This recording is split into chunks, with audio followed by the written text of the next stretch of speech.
In this video, let's take a look at a few metrics that can help us quantify credit exposure.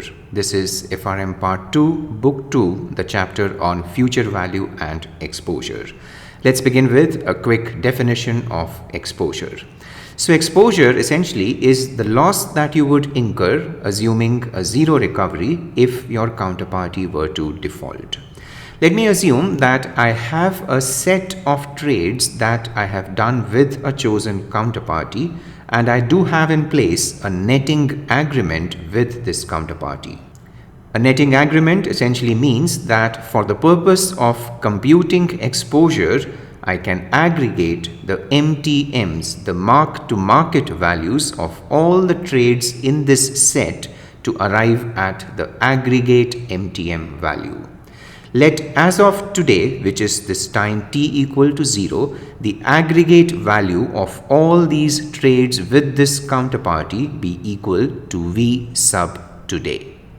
Based on this V sub today, I can actually calculate a very simple exposure metric, and this metric is called current exposure.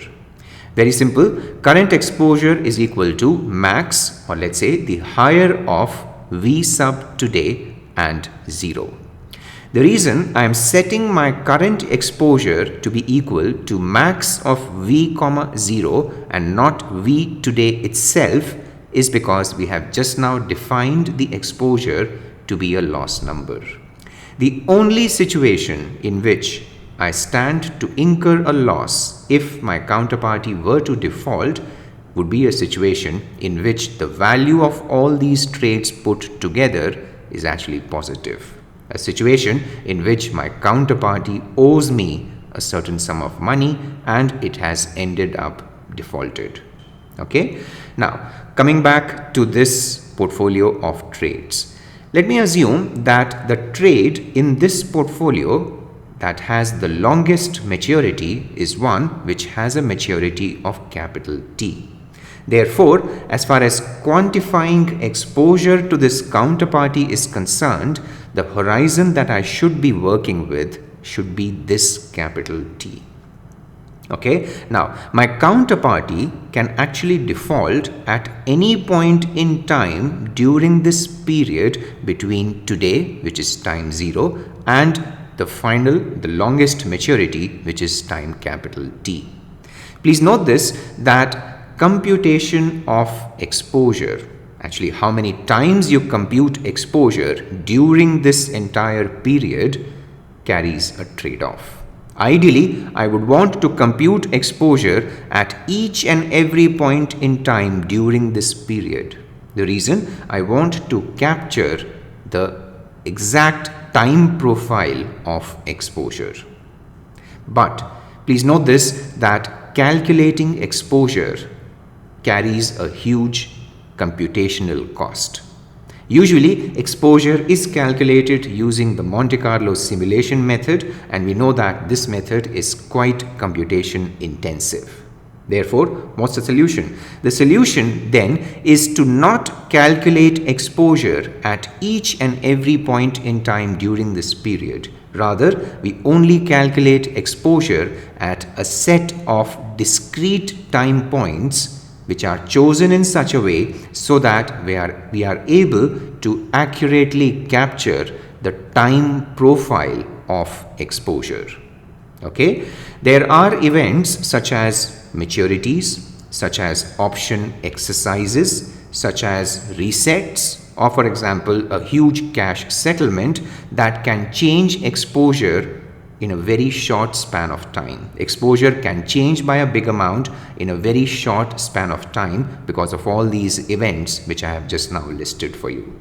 And therefore, we should choose these time points in such a way so that we are able to capture those significant changes in exposure in short spans of time. Okay? So, these are my time points at which I plan to compute exposure. Let's begin with the first of these time points. Let it be T1. And let me ask you this question. Positioned as of today, which is time t equal to 0, what is the exposure as of this time point, which is T1? Well, this time point T1 is in the future. Therefore, the aggregate value of all the trades put together at this time point T1, let's call it V1, will be a random variable. Since I do not know the market inputs that actually materialize as of this future point in time, I would not know what is the aggregate value of all these trades put together, because it's a function of the market inputs that prevail as of this point in time. Okay, so if I were to try and answer your question, what is the exposure as of this future time point T1? Well, there is no unique exposure. It will depend on what the value of my trades is as of that time point. Okay. A similar kind of reasoning works for the other time points as well. I mean T2, T3, T4 all the way till Tn. Therefore, if you really want to get down to an exposure number, an exposure metric as of each of these time points, the first step therefore has to be to get down to the distribution of each of these V's as of these future time points. I would want the distribution of V1, the distribution of V2, V3 all the way till Vn. Once we have the distributions of all these V's, from those distributions as a second step, I can create a few exposure metrics. Okay, now let's do this. To actually see what kind of metrics we can create from the distribution of V, let's pick any one time point. In general, let me pick this time point, the kth time point. As of this time, let the distribution of my aggregate value of all trades, Vk, be the normal distribution the way I have drawn here.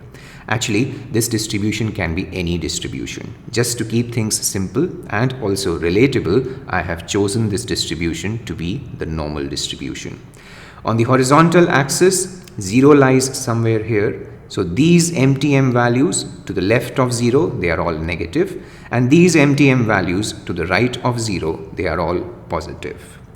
Looking at this distribution, if my intention is to summarize this distribution in a few metrics, what is the first metric that comes to mind? The first metric that comes to mind actually is the mean, or let's say the expected value of this distribution. Let's call it the expected future value, and since this EFV is being computed from the distribution which prevails at this time point Tk, let me call it as EFV sub k. Mathematically, very simple, it's the expected value of this Vk, and let me denote it as mu sub k. Now, where would you use this expected future value? Well, the first thing which you can do is that you can try and compare this expected future value with the value as of today. And the difference between the two can help you quantify the impact of quite a few aspects.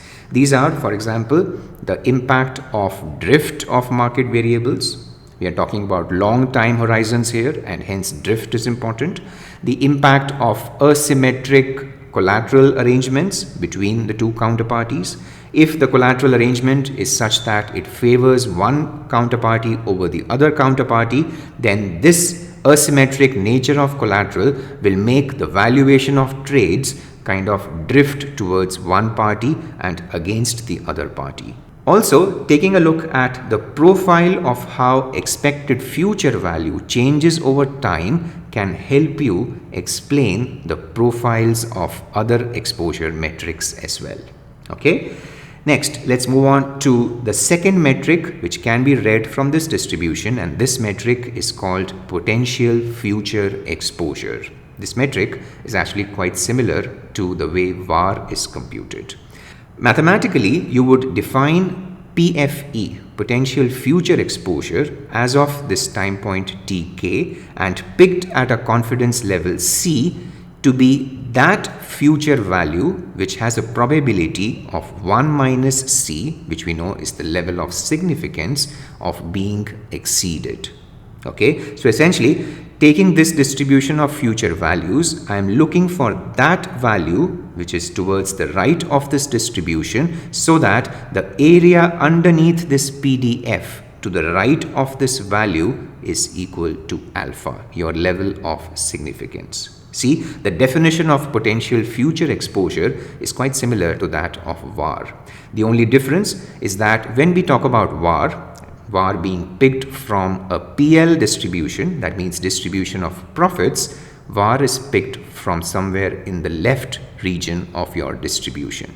On the other hand, PFE is being picked from somewhere in the right region of your distribution. Okay. Now, if this distribution is indeed normal distribution with mean mu k and let's say standard deviation sigma k at chosen level of confidence C, your PFE would turn out to be mu k plus Z corresponding to C times sigma k. Okay, very simple computation of PFE if we are working with the normal distribution. Where would you use PFE? PFE is generally used in the context of setting of credit limits. Okay, let's move on to the third metric now. This metric is called expected positive exposure. Again, since this is at time point tk, I have subscripted EPE with this tiny k. Now, mathematically, how EPE is defined is actually contained in the name of this metric itself. Expected positive exposure. So basically, it's the expected value of positive exposure, which we write down as max of Vk, 0. Okay. Now, essentially, EPE, because it's an expected value, it's essentially a probability weighted average. But the essential aspect about EPE is that whenever Vk takes on negative values, which happens here, we replace those negative values with a 0. Okay, so we will replace all these negative values with a 0. We will retain these values as it is, and we will compute a probability weighted average.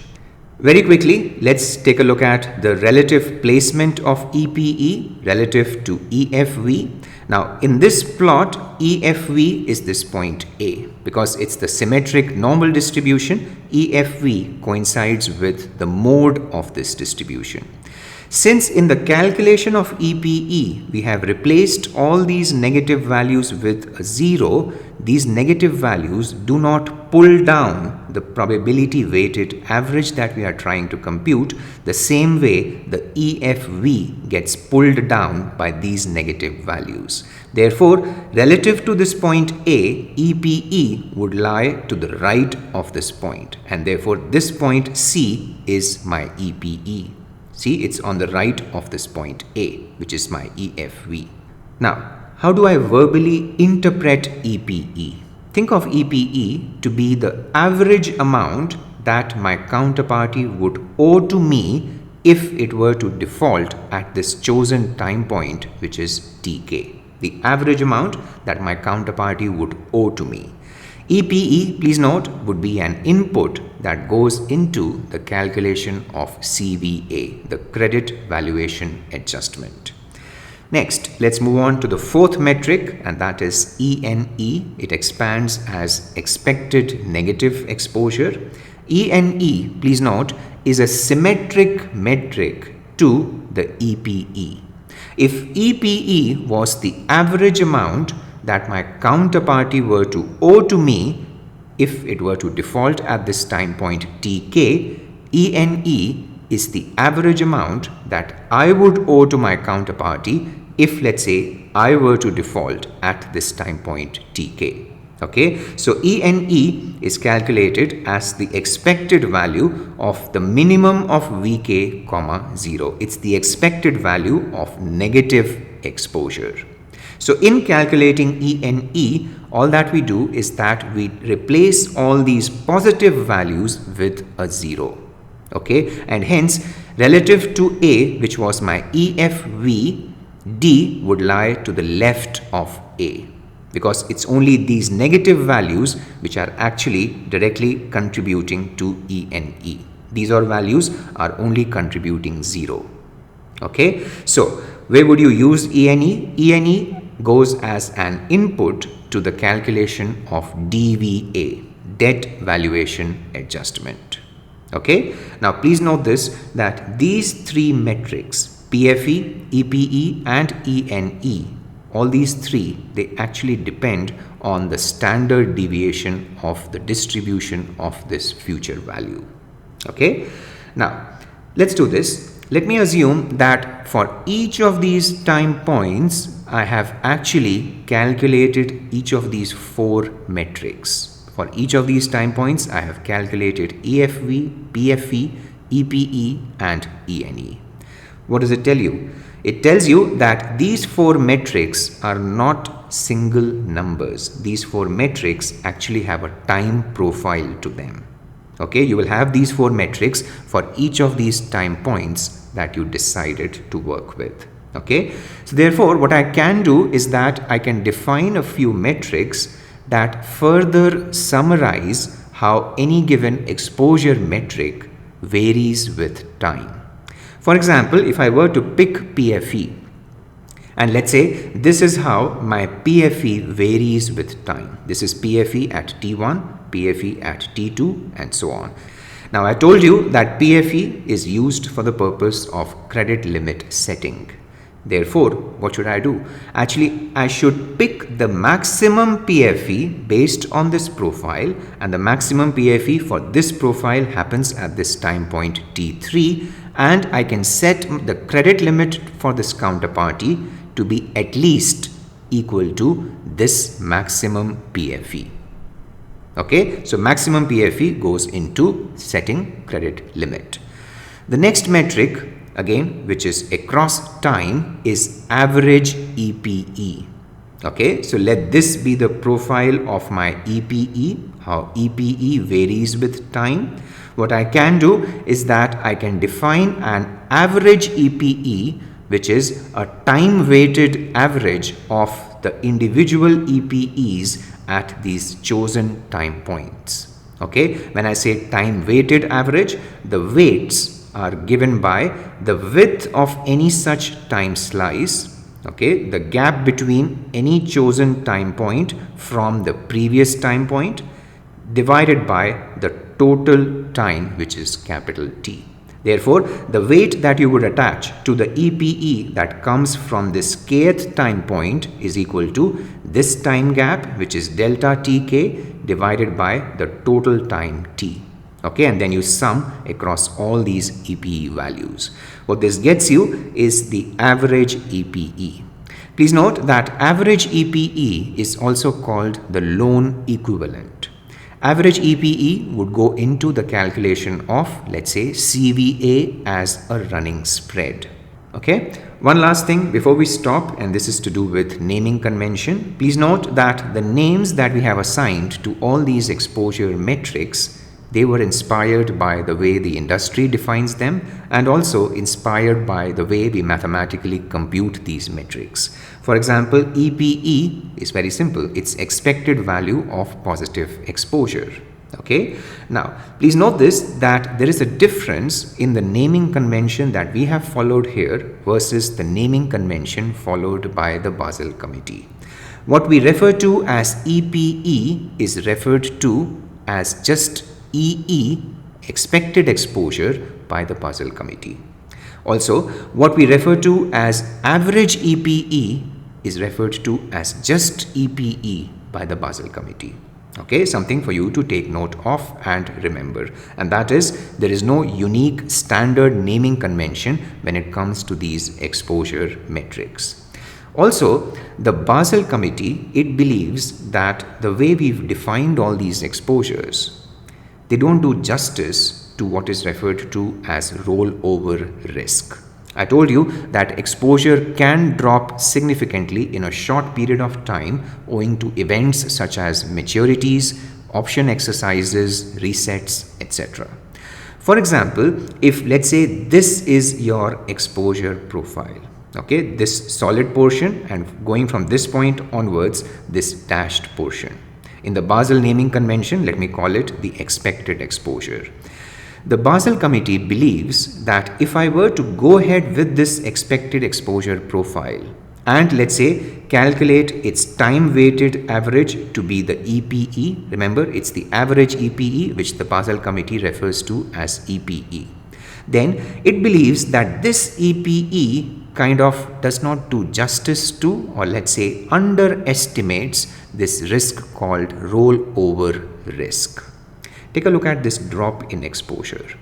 This drop has been observed when I am standing as of this time point. Now, this drop may have come because there was a set of transactions which actually mature at this time point. These were, for example, hedges which in practice would be rolled over to the next available maturity when we actually land at this point in time. Okay, so this drop in exposure is something which we will not even experience in practice when we land at this point in time. Therefore, this rollover risk is taken care of by the Basel Committee by defining a new style exposure that is called EEE, effective expected exposure. Think of EEE to be a non-decreasing expected exposure. Basically, it takes the maximum expected exposure experienced till any given point in time. Whenever the expected exposure starts to fall, the effective expected exposure continues horizontally. It does not fall. It's like I am taking all the troughs in my distribution and I am filling them up and creating a horizontal surface. So herein goes my horizontal line when there was a trough here, and again I have a horizontal line when I have a trough here. Okay, so this is my profile of effective expected exposure. A time weighted average of effective expected exposure gives you the expected effective positive exposure, EEPE. Okay, and this is the number which the Basel Committee recommends to use as far as calculation of capital is concerned. Okay, so EEPE goes into capital computations. Okay, so this video was about going through all these different exposure metrics, taking a look at how these metrics are calculated, where they are used, and keeping in mind that there can be a difference in the naming convention and the meaning associated with an exposure metric.